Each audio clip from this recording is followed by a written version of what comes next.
Hi, this is Roger. Thanks for dropping by. I don't sing other people's praises very often, but today I sing. Go and watch Rick's latest video. Listen and learn. I thought I was getting good at this Dendrobium winter rest thing, and I thought I had my head round it. But I've now got food for thought. I now need to go away and do some more learning. And as I've always said, the learning never stops. Now I've got results based on what I've done and what I know. I've got things like this. I've got things like this. I've got things like this coming soon. Things like this, although I don't count that. I don't count noblies as in this category. I've got things like this. First time ever. So you believe you've got your head round something and you're okay. And then somebody comes along and says a few things that you hadn't thought about or you didn't know. Either. Doesn't matter which. But it's food for thought.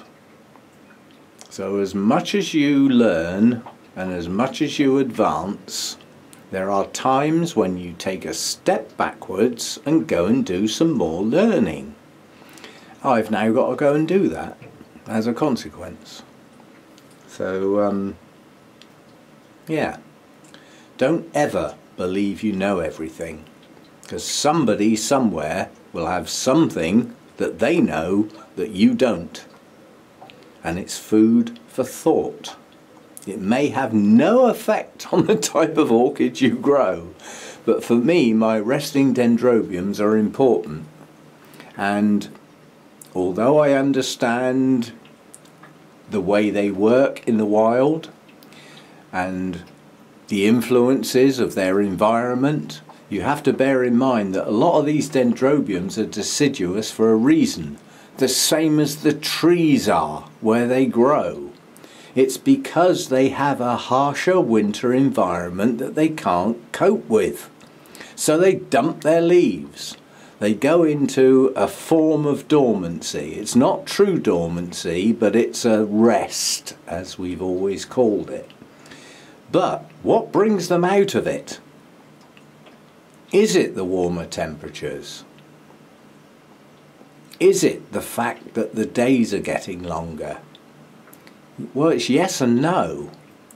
And whereas I've always thought it's more of a yes, you know, the days get longer, it gets a bit warmer, things are brightening up, you know, it's not just that. There's other factors involved that I don't at the moment understand. I will go and work on it. You know me. If somebody makes a suggestion that there are things I don't know about, I will go and do the work. But credit where credit's due. Some thoughts have been put in my head that I now need to look into. But the blatant thing that is obvious is that the winter resting environment that quite a few of my orchids live in their wild state, I cannot totally recreate in my environment. So I get as close as I can. And the proof of the pudding, as they say, is in the eating. And this year, my winter rest has been the best it's ever been. And I have the best results I have ever had. But always, always stand back and question, is this as good as it gets, or could it be better with a little more knowledge and a little more understanding? And the answer normally is yes. Yes, it can be. I'm convinced now that given my past winter resting environments and treatments, they have not been as good as they have been this year. This year I am still adamant that the direct light, by removing all my shading, and my reduction of my winter temperatures, that differential, that drop has done the job. But that's just to get the blooms. What about what happens to those plants during and after they bloom? They have to come back into growth. And all through that resting period, they have nothing more than some hydration through various means. Morning dew, that's a natural progression. You know, you get that whether you like it or not, whatever country you live in. Yeah, it's just a matter of the temperature drops around dawn and the humidity in the air forms dew. That's just the way it is. And you get mist and you get fog. Well, what nutrients are in that moisture? And the answer is none. There's nothing there. It's just moisture. And that can keep the plants alive and keep them ticking over. But what really triggers the new growth for these types of orchids? And the answer is the start of the rains.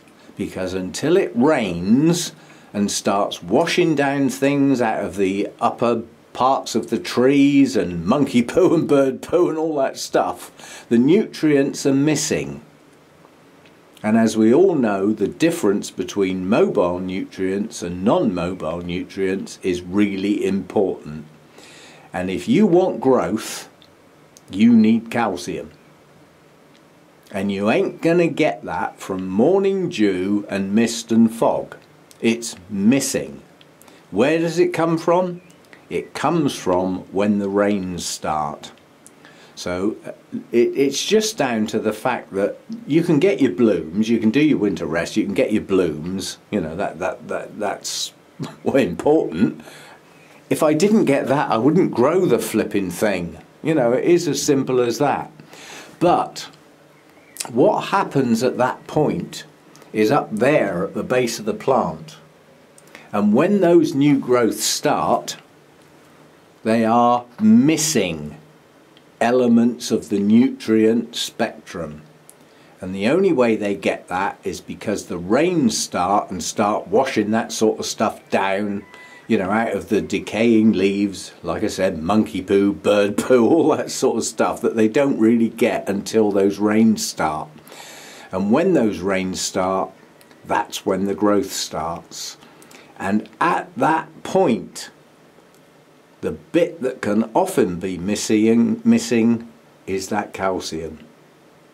And now, I've never used CalMag before. I haven't thought about it that much.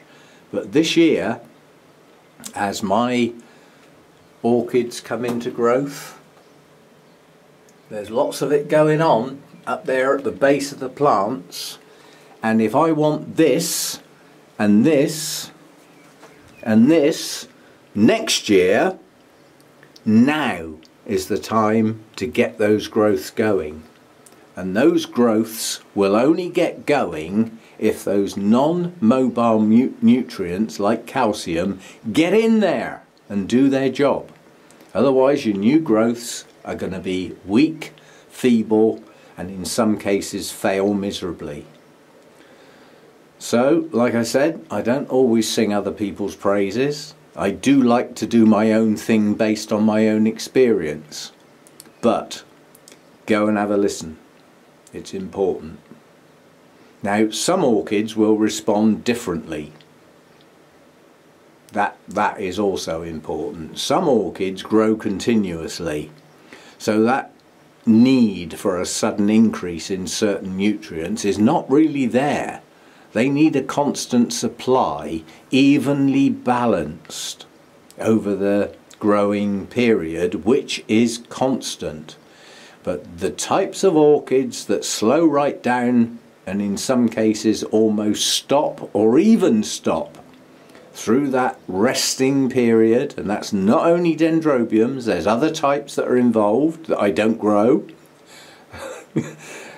You will never see a catasetum in my grow room. I don't like them, but I understand their needs, and I've just had some thoughts about that. If I did grow them, it would be important to be treating them right. just around this time of year when those new growths are starting to come out and produce those new roots. And some of the information that's available to help you grow those plants is fundamentally wrong. So go and have a listen and credit where credit's due.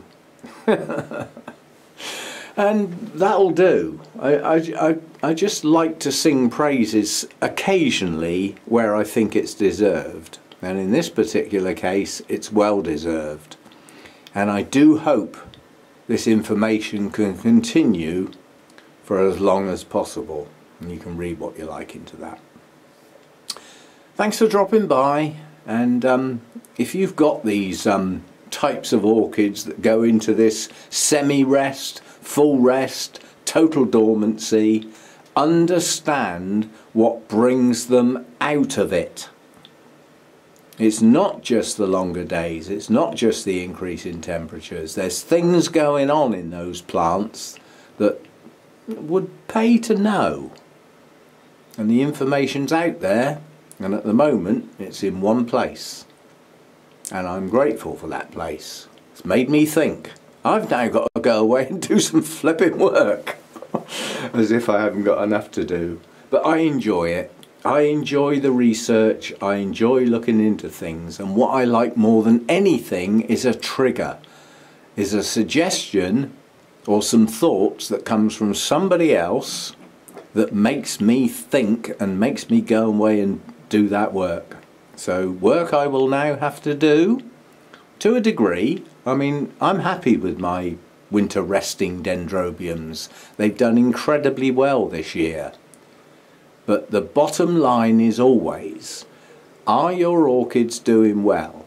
If the answer is yes, great. But then ask the secondary question, could they do better? And if your answer's no, well, great. You're a smart ass. There aren't many of those around. Yeah, there's always a bit to learn and a bit of work to do. And I need to now do a bit of that after I've had some tea and some food and some TV and fall asleep in front of the TV because there's never anything interesting on. And just to let you know, things coming. Tomorrow is Friday, and tomorrow for me is half of a day in the grow room and half a travelling day because I've got to pick my daughter up because we have our coach trip to the RHS show in London on Saturday. There won't be any videos posted on Saturday for obvious reasons. I'm not here. And I haven't got a backlog at the moment. I haven't done any like stored away videos that I could sort of post first thing in the morning. So Saturday's going to be a no-go date. I will film the show, the trade stands and, you know, that sort of thing. Probably end up putting some music to it because of all the random chatter that goes on at those sort of places, which, well, some people like that. I don't. I'll stick a bit of music on. So I'll get back to things on Sunday. I'll post this video now, and I've got another video that I did earlier today that I can post first thing tomorrow before my day gets busy. So there'll be a video tomorrow, Friday. There won't be one on Saturday, and hopefully I'll get back to normal on Sunday, although it won't be totally normal because my daughter's down, you know, for the weekend for the Orchid show and however long she stays. But that'll be the near future, and the more distant future is that it's that time of year when I like to do a video of every single orchid I've got as a start of season update. And obviously I can't film that lot in one day. 200 plus orchids in one day is not on. But I will start doing those video clips and storing them to one side and start putting those out in the near future. And it is literally that, like I've done in previous years. It's every orchid I've got, a quick look, where are the new growths, how many canes have I got, how many pseudo bulbs have I got, is it going downhill, is it going uphill, all that sort of thing. And then we'll review those orchids at the end of the growing season to see if any of my predictions were correct or whether I was talking total cobblers. But that's how things go. So thanks for dropping by. See you next time, and the next video you need to watch is over on Rick's channel. Just do it and listen and learn. It's good stuff.